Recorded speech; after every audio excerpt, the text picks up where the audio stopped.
بسم اللہ الرحمن الرحیم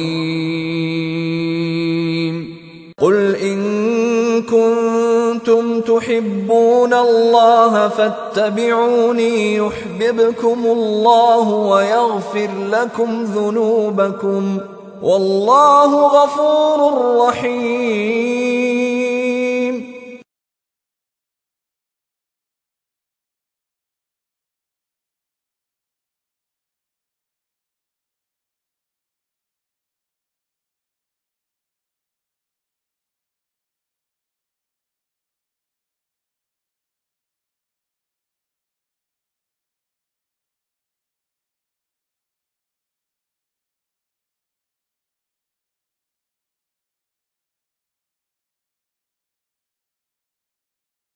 بسم اللہ الرحمن الرحیم لقد كان لكم في رسول الله أسوة حسنة لمن كان يرجو الله واليوم الآخر وذكر الله كثيرا۔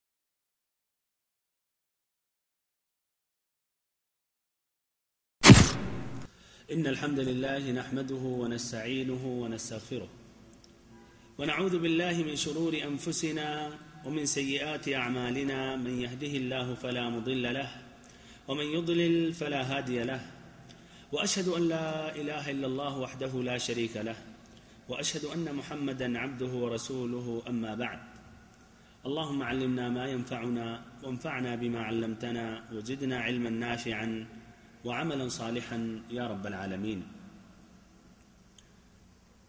ساری تعریفیں اللہ رب العالمین کے لیے اور مکمل ترین پورے طور پر درود و سلام اس ذات مقدسہ مبارکہ پر جن کو اللہ رب العزت نے اس دنیا میں رشد و ہدایت کے ساتھ رحمت للعالمین بنا کر بھیجا۔ بھائیوں، محترم ساتھیوں اور پیارے بچوں، سابقہ درس میں نے عرب لوگوں میں جو خراب اور بری عادتیں تھیں، خسیس اور رذیل عادتیں تھیں، ان کا میں نے ذکر کیا۔ آج اس درس میں انشاءاللہ ان عربوں میں جو اچھی صفتیں تھیں، ان کے اندر جو اچھی خوبیاں تھیں، اچھی خصلتیں تھیں، ان کا ذکر کر رہا ہوں۔ پہلی صفت ان کے اندر جو اچھی صفت پائی گئی وہ ذہانت اور ہوشیاری، قوت حافظہ اور ایسے ہی قوت یادداشت۔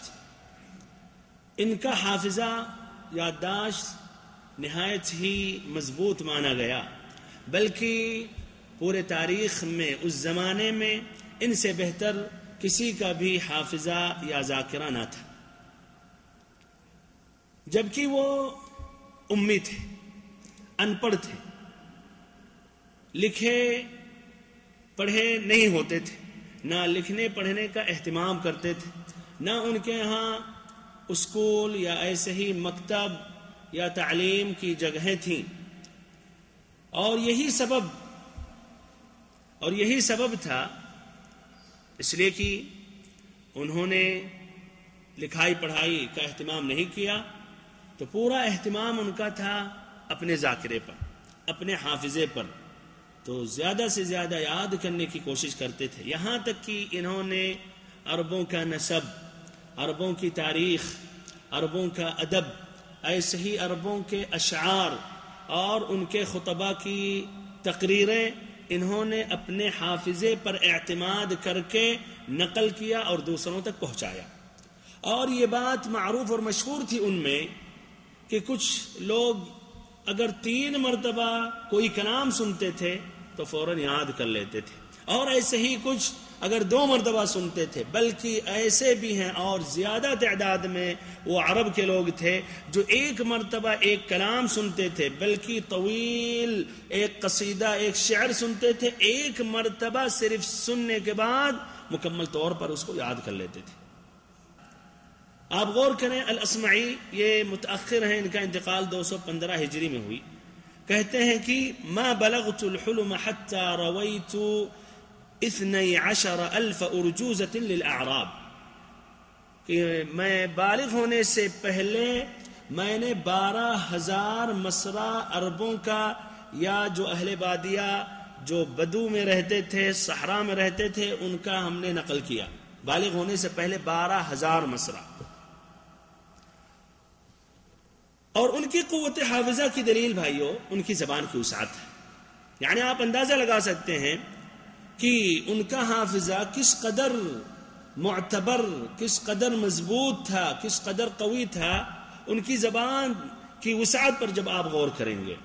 علی سبیل مثال، شہد کا عربی میں 80 نام ہے، ایسے ہی بھائیو ثعلب لومڑی کا 200 نام، ایسے ہی شیر کا 500 نام۔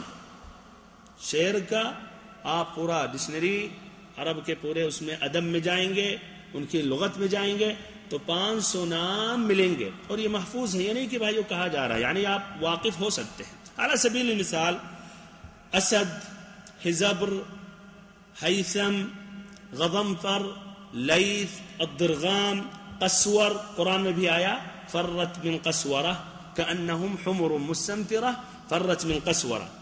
ایسے بھائیو اونٹ کے 1000 نام پائے جائیں گے، ایسے ہی تلوار کے بھی 1000 نام، ایسے ہی مکر و دہا کا 4000 نام۔ ظاہر بات ہے جو ایسے ہی ایک لفظ پر 200، 500، 1000 نام ہے، 1000 مترادف ہے، 1000 لفظ استعمال کرتے ہیں، سب کا وہی معنی ہے، اس کے لیے بھائیو ایک قوت حافظہ، ایک زبردست یادداشت، ایک زبردست میموری کی ضرورت ہے، اور انہوں نے یہ بات ثابت کی جس کی وجہ سے یہ زبان نہایت ہی وسیع ہے۔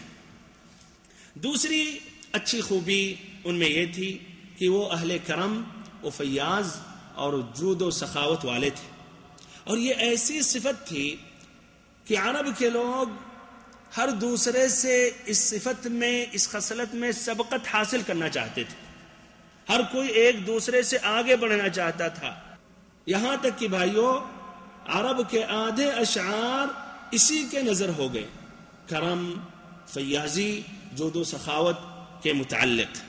اور یہ بھائیوں میں مشہور تھا کہ سخت جاڑے میں، بھوکمری کے وقت میں، بھوک کے زمانے میں اگر کوئی مہمان پہنچ جاتا اور دروازے پر دستک دے دیتا یا دروازے کے چوکھٹ پر واقف ہو جاتا، اور وہ بدوی شخص، وہ عربی شخص جس کے پاس صرف ایک اونٹنی ہوتی، جس سے پورے خاندان کا گزر بسر ہوتا، تو فوراً مہمان کو دیکھتے ہوئے اس اونٹنی کو ذبح کر دیتا تھا اور کھانے میں پیش کر دیتا تھا، اور اس کو پھر پرواہ نہیں ہوتی تھی کہ کل کیا میں کروں گا، کل کھانے کا بندوبست کس طرح ہوگا، کس طرح ہمارے بچوں کا گزارا ہوگا۔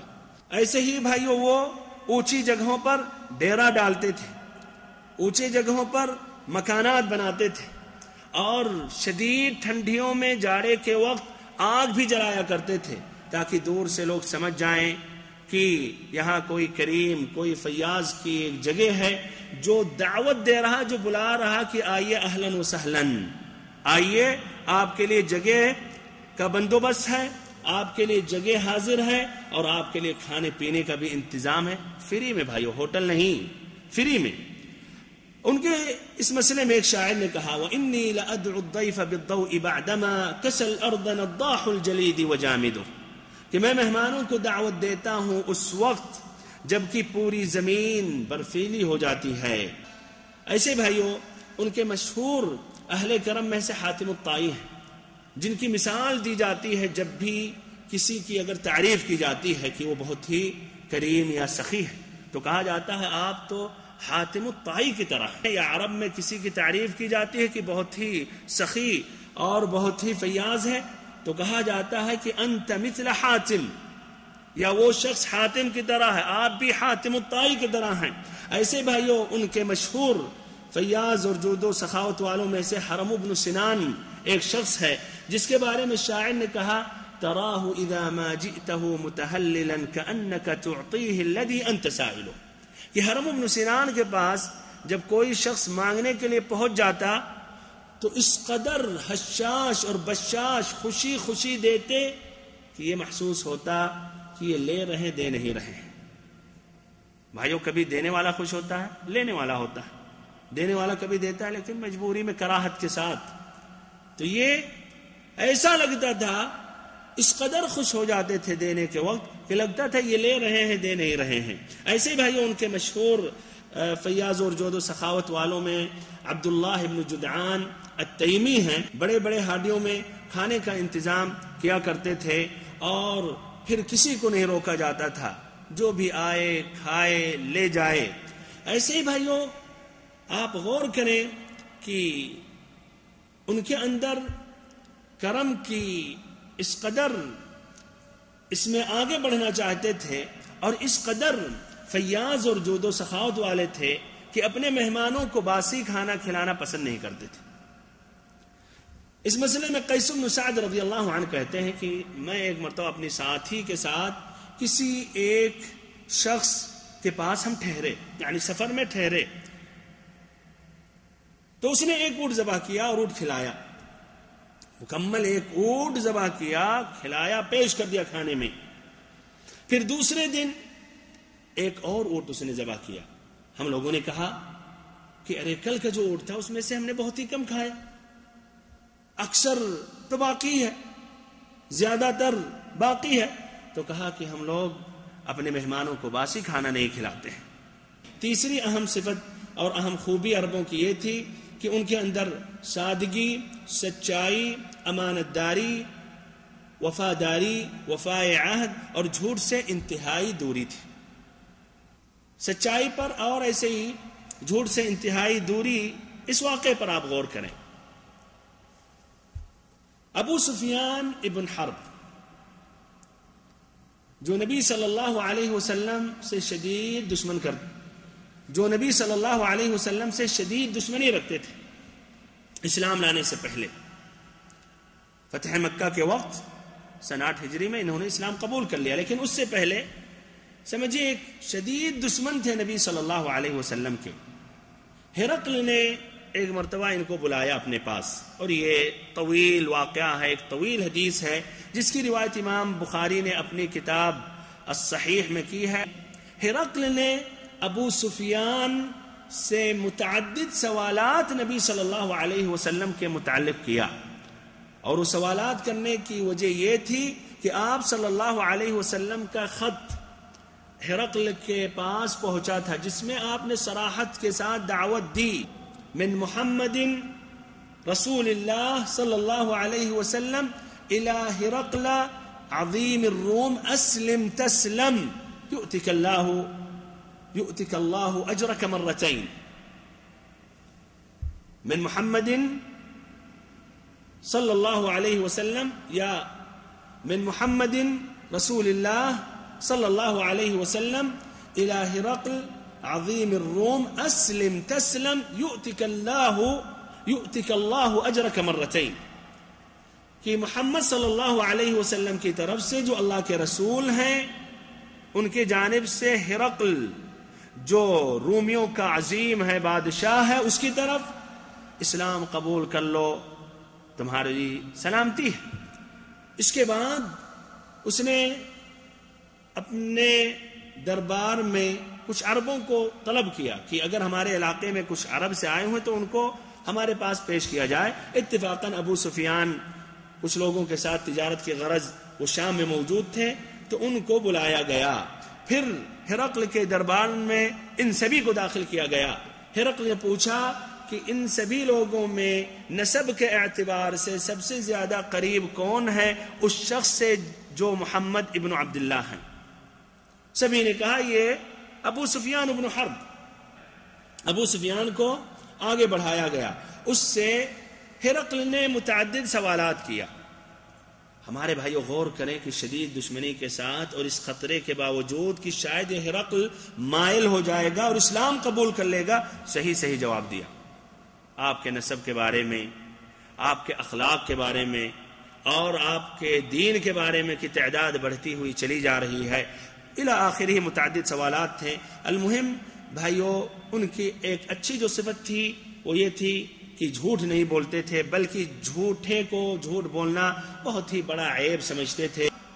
ایسے بھائیو ایک اور مثال لے لیں ان کے وفائے عہد اور وفاداری پر، جو وعدہ کرتے تھے پورا کرتے تھے، غداری خیانت نہیں کرتے تھے۔ الحارث بن عباد یہ بکر قبیلے کا قائد تھا۔ المحلحل ابن ربیعہ تغلب قبیلے کا قائد تھا۔ الحارث بن عباد کے لڑکے کو المحلحل ابن ربیعہ نے قتل کیا تھا، اور یہ سابقہ درس میں نے ذکر کیا کہ یہ دونوں قبیلوں میں 40 سال تک جنگ جاری رہی، یہاں تک کہ قریب تھا کہ یہ بالکل ختم ہو جائیں دونوں قبیلے،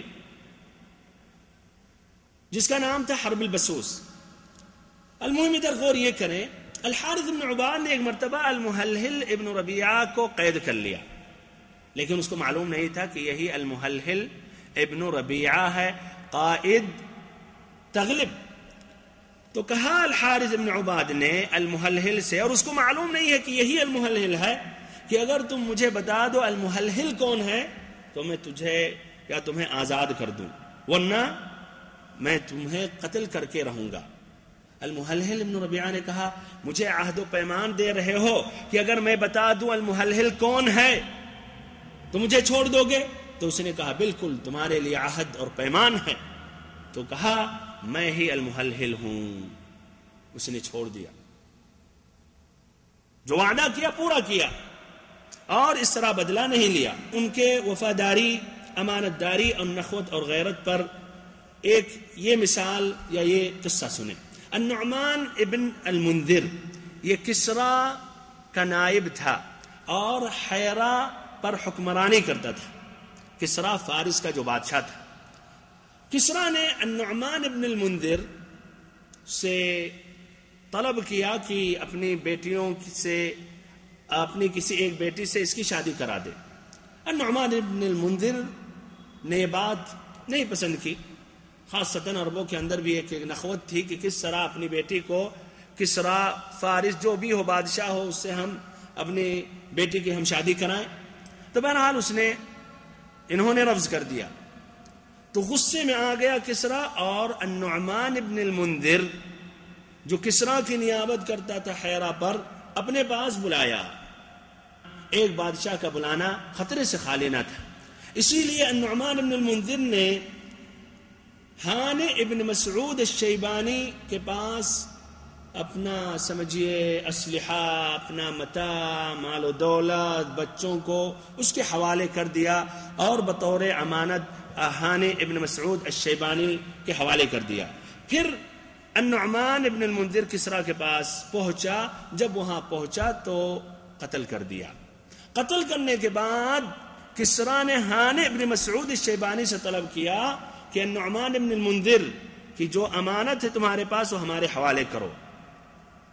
انہوں نے رفض کیا۔ اس پر کسرا نے ایک لشکر بھیجا۔ لشکر بھیجنے کے باوجود بھی اپنے موقف پر اصرار کرتے رہے، انکار بس صرف نہیں کیا بلکہ انہوں نے بھی اعلان جنگ کر دیا، اور انہوں نے ایک تقریر، ایک خطبہ سنایا یا خطبہ دیا پورے آل بکر میں، جن کی ہمتوں کی افزائی کر کے انہوں نے ہمت دلائی کہ کسرا سے، فارس سے مقابلہ کر کے رہنا ہے، یہ عزت غیرت کا مسئلہ ہے۔ وہ عرب بھائیوں جو بکھرے ہوئے، جو بٹے ہوئے، تصور کیجئے جمع ہو گئے فارس سے لڑنے کے لیے۔ المہم ذیقار کے میدان میں یہ لڑائی ہوئی اور یہ بنو بکر نے فتح حاصل کی، اور ایسے ہی فارس نے نہایت ہی شرمناک شکست کھائی، اور یہ پہلا واقعہ تھا یا پہلا موقع تھا جب عرب نے عجم پر فتح حاصل کی تھی۔ دیکھیے بھائیو، غیرت اور ایسے ہی حمیت اور وفائے عہد، اس لیے کہ النعمان ابن المنذر کی امانت تھی، اب انہوں نے گوارا نہیں کیا کہ فارس یا کسریٰ کے حوالے اس کو کیا جائے۔ چوتھی صفات، شجاعت اور ہمت والے تھے، جنگجو اور لڑاکو تھے، انہیں اس راہ میں اپنی جان کی قطعاً پرواہ نہ تھی، اور جن لوگوں کی موت بستر پر ہوتی تھی ان کی بڑی مذمت کرتے تھے۔ ایک شخص سے کہا گیا کہ تمہارے بھائی کا قتل ہو گیا، تمہارے بھائی کو کسی نے قتل کر دیا، تو کیا جواب دیا؟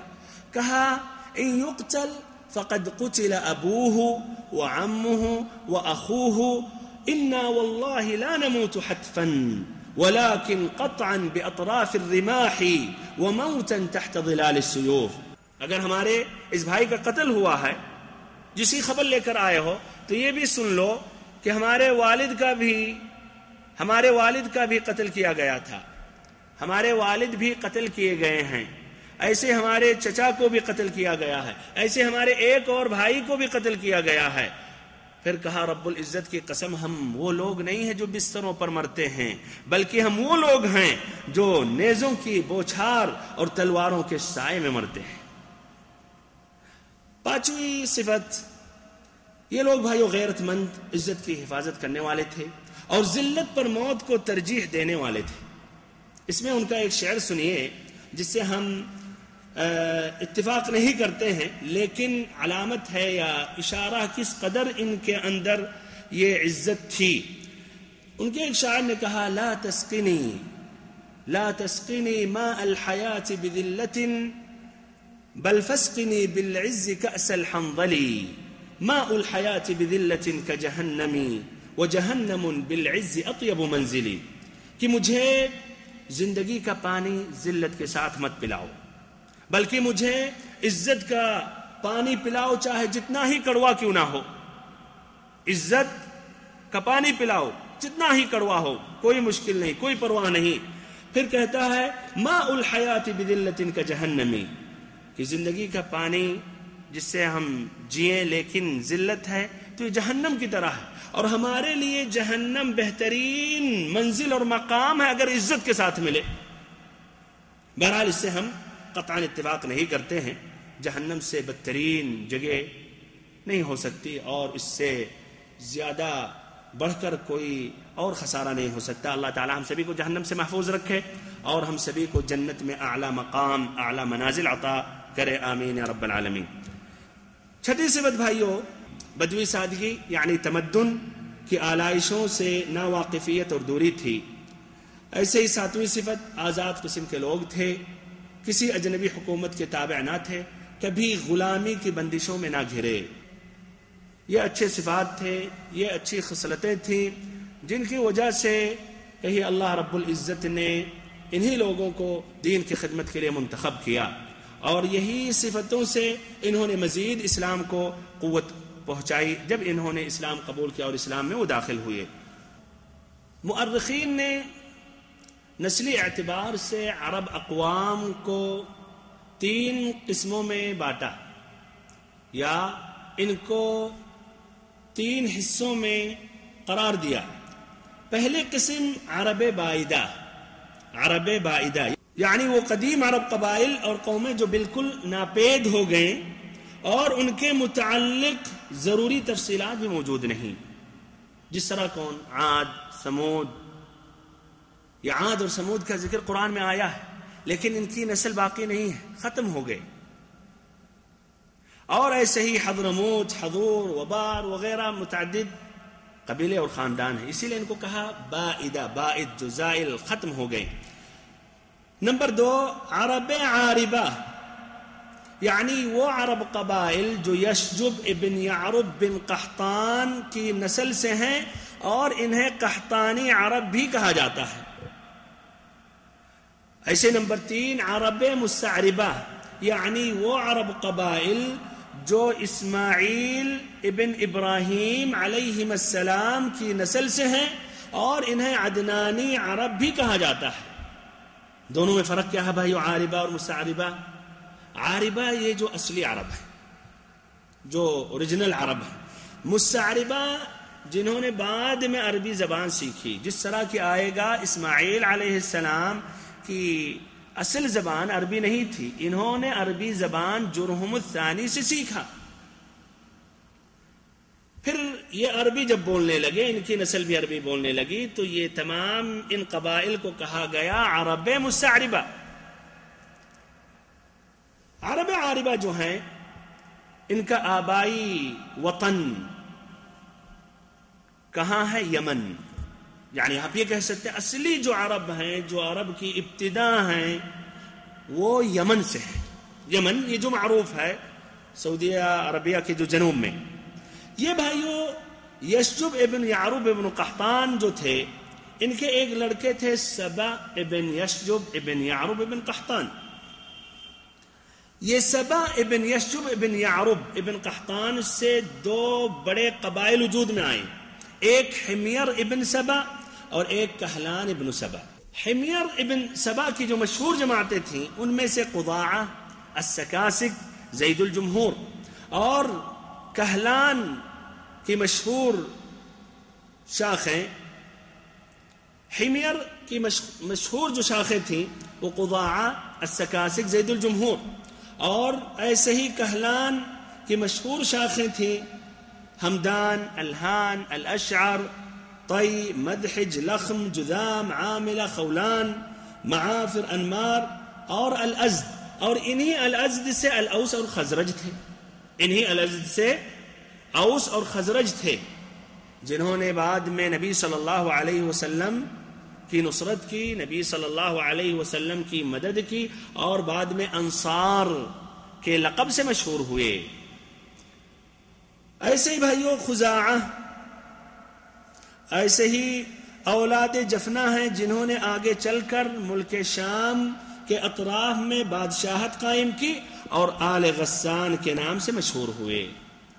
یہ بھائیو جو بنو کہلان تھے، انہوں نے یمن کو چھوڑا اور جا کے مختلف جزیرے عرب میں بسے، اور یہ کب انہوں نے یمن کو چھوڑا؟ کہا جاتا ہے سیل عرم سے پہلے، کہا جاتا ہے سیل عرم سے پہلے۔ وہ کب؟ جب رومیوں نے سمندری تجارت پر قبضہ کیا اور ایسے ہی ملک شام اور مصر پر قبضہ کیا، تو ان کی تجارتیں کمزور ہو گئیں، ان کی تجارتیں کمزور ہو گئیں، جس کے نتیجے میں مجبور ہوئے اور جزیرہ عرب کے مختلف گوشے اور خطے میں جا کر انہوں نے سمجھیے رہنے لگے، اور اس جزیرہ عرب کے مختلف خطوں میں جا کر بسنے لگے۔ ایک دوسرا قول ہے سیل عرم کے بعد جب اللہ نے وہ عذاب بھیجا قوم سبا پر، جس سے ان کا صد جس سے پھٹا اور کھیتیاں فصلیں برباد ہوئیں، تو مجبور ہوئے اور انہوں نے یمن چھوڑا اور جا کے اس طرح جزیرہ عرب کے مختلف خطوں میں بسنے لگے۔ اور بھائیو اس قول کی تائید ہے قرآن مجید سے۔ اللہ رب العزت نے فرمایا قرآن مجید میں، لَقَدْ كَانَ لِسَبَإٍ فِي مَسْكَنِهِمْ آيَةٌ جَنَّتَانِ عَنْ يَمِينٍ وَشِمَالٍ كُلُوا مِنْ رِزْقِ رَبِّكُمْ وَاشْكُرُوا لَهُ بَلْدَةٌ طَيِّبَةٌ وَرَبٌّ غَفُورٌ فأعرضوا فأرسلنا عليهم سيل العرم وبدلناهم بجنتيهم جنتين ذواتي أكل خمط وأثل وشيء من سدر قليل ذلك جزيناهم بما كفروا وهل نجازي إلا الكفور۔ قوم سبا کے لیے اپنی بستیوں میں قدرت الہی کی نشانی تھی. ان کے دائیں بائیں 2 باغ تھے.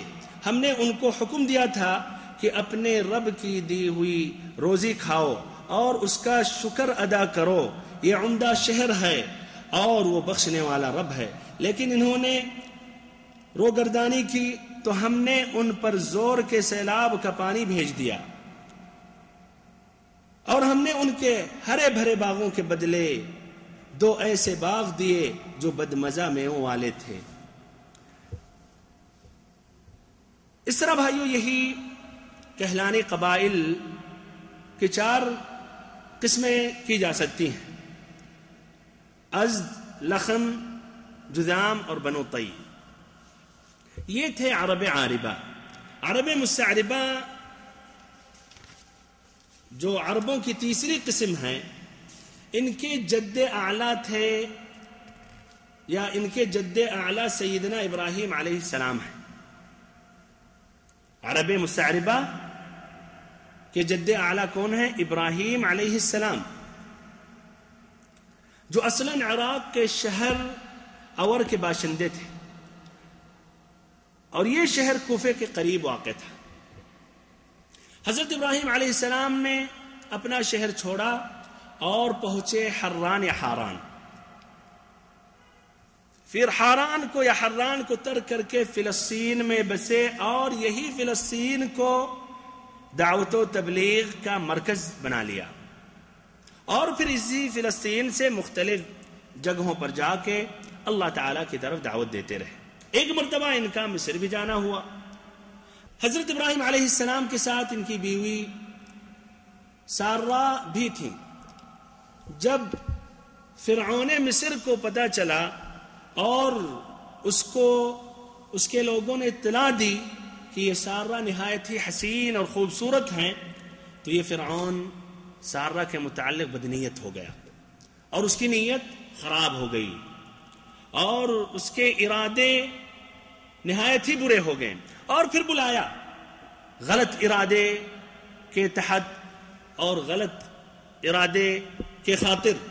جب وہ داخل ہوئی تو انہوں نے اللہ تعالیٰ سے دعا کی، جس کی وجہ سے وہ فرعون کو اللہ تعالیٰ نے سمجھے ایسی گرفت میں پکڑ لیا کہ ہاتھ پاؤں مارنے اور پھینکنے لگا.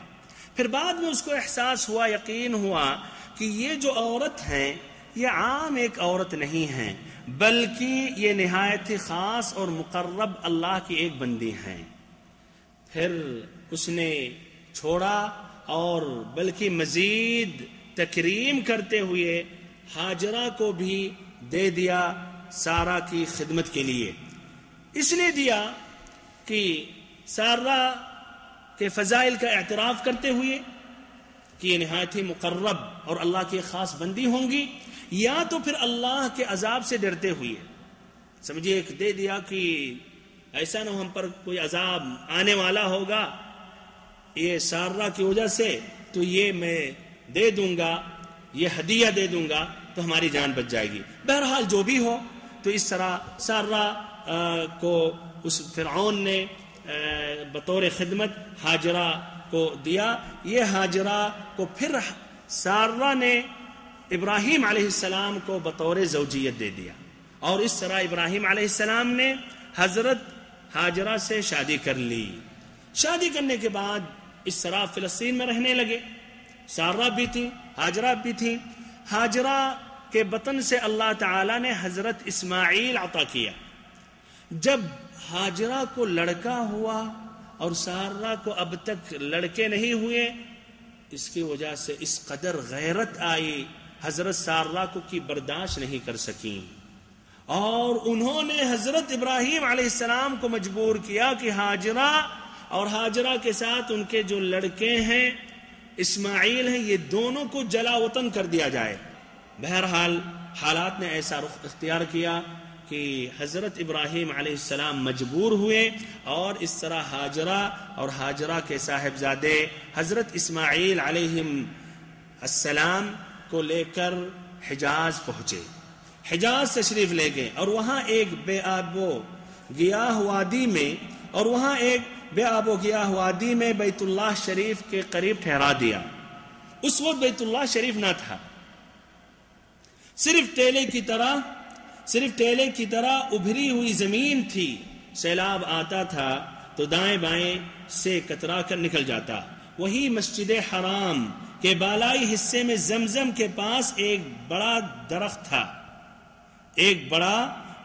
آپ نے اسی درخت کے پاس حضرت ہاجرہ اور حضرت اسماعیل علیہ السلام کو چھوڑا تھا.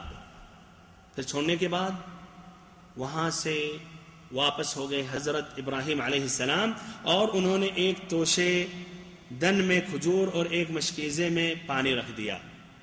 چند دنوں کے بعد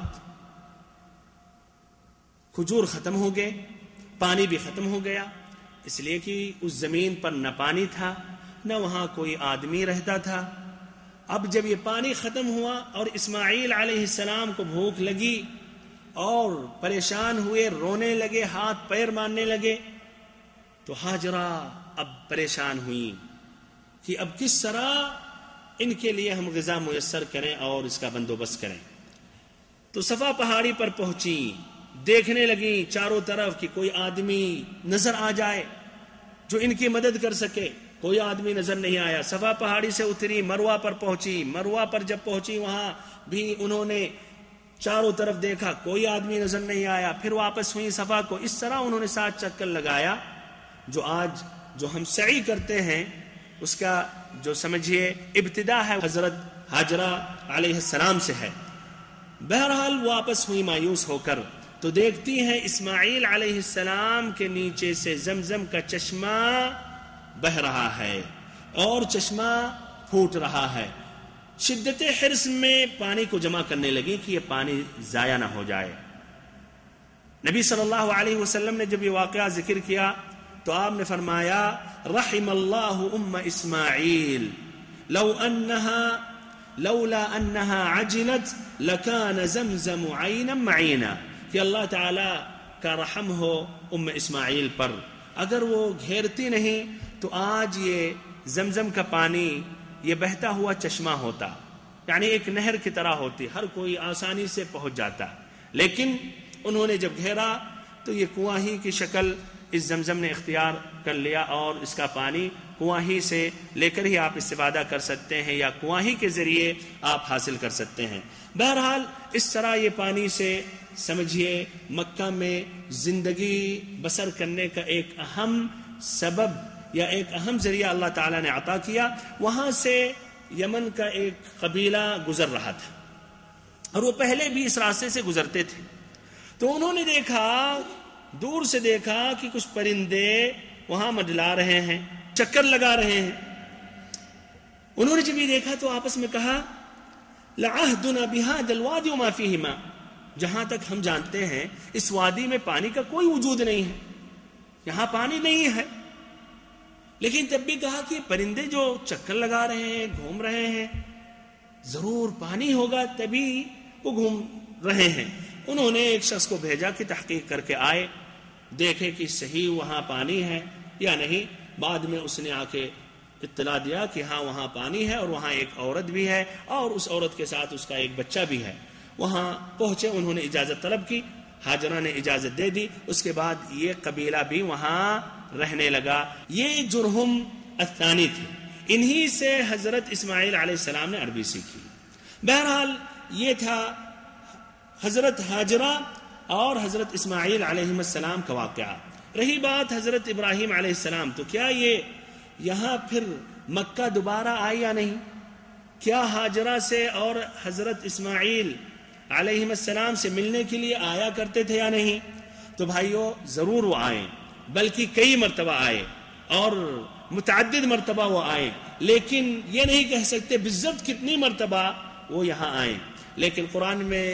لیکن قرآن مجید کے حوالے سے اور ایسے ہی صحیح امام بخاری کی ایک جو لمبی حدیث ہے اس سے یہ بات واضح ہوتی ہے کہ آپ یقیناً 4 مرتبہ مکہ آئے تھے.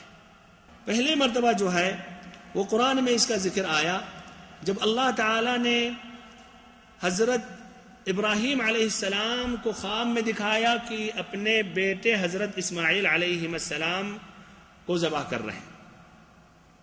جب اللہ تعالیٰ نے حضرت ابراہیم علیہ السلام کو خواب میں دکھایا کہ وہ اپنے بیٹے حضرت اسماعیل علیہ السلام کو ذبح کر رہے ہیں.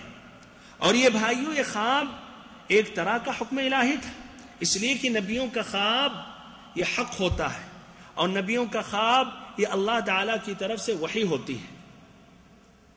اس لیے کہ شیاطین قریب نہیں ہو سکتے ہیں، شیاطین ان کو خواب نہیں دکھا سکتے ہیں جس طرح عام لوگوں کی کیفیت اور حالت ہے. تو یہ حکم الہی تھی، اسی لیے بغیر سوچے ہوئے، بغیر اللہ تعالیٰ کی طرف رجوع کیے ہوئے انہوں نے اس حکم پر عمل کرنا شروع کر دی، اور ایسے ہی باپ بیٹے دونوں اس حکم الہی کی تعمیل کے لیے تیار ہو گئے.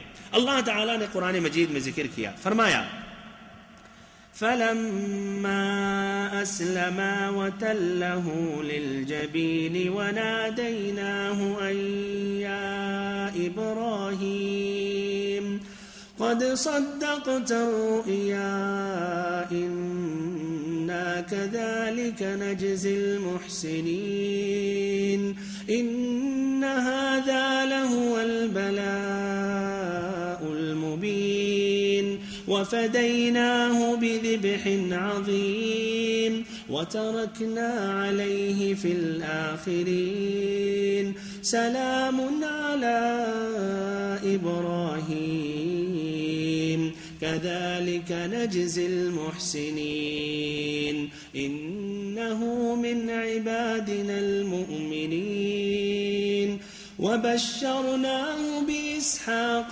نَبِيًّا مِنَ الصَّالِحِينَ.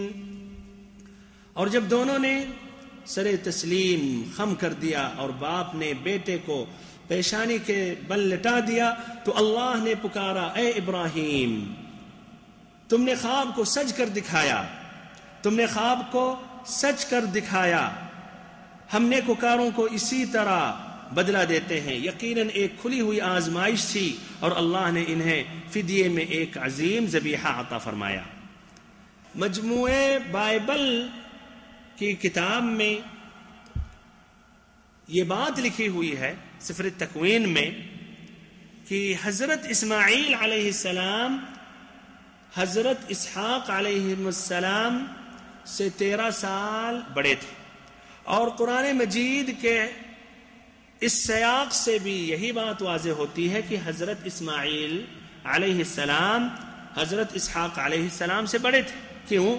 کہ اللہ تعالیٰ نے جب یہ واقعہ ذکر کیا، یہ ذبح کا جب واقعہ ذکر کیا، ذکر کرنے کے بعد فرمایا وَبَشَّرْنَاهُ بِإِسْحَاقَ نَبِيًّا مِنَ الصَّالِحِينَ کہ ہم نے ابراہیم علیہ السلام کو بشارت دی. کس کی بشارت؟ حضرت اسحاق کی بشارت دی، جو یہ حضرت سارہ کے بطن سے تھے. اس واقعے سے ثابت ہے کہ اس طرح حضرت اسماعیل ابن ابراہیم علیہ السلام حضرت اسحاق ابن ابراہیم علیہ السلام سے بڑے تھے. بہرحال یہ پہلا واقعہ تھا، یا یہ پہلی زیارت تھی جو قرآن سے ثابت ہے. جہاں تک رہی باقی ان کی زیارت تو انشاءاللہ وہ اگلے ملاقات میں، انشاءاللہ وہ اگلے درس میں ذکر کروں گا. اللہ تعالیٰ سے آخری میں دعا کرتا ہوں کہ اللہ تعالیٰ ہم سبھی کو نبی پاک صلی اللہ علیہ وسلم کی سیرت مبارکہ، نبی پاک صلی اللہ علیہ وسلم کی سیرت طیبہ مکمل طور پر سمجھنے کی توفیق دے. وصلی اللہ وسلم وبارک وانعم علی عبدک ورسولک محمد.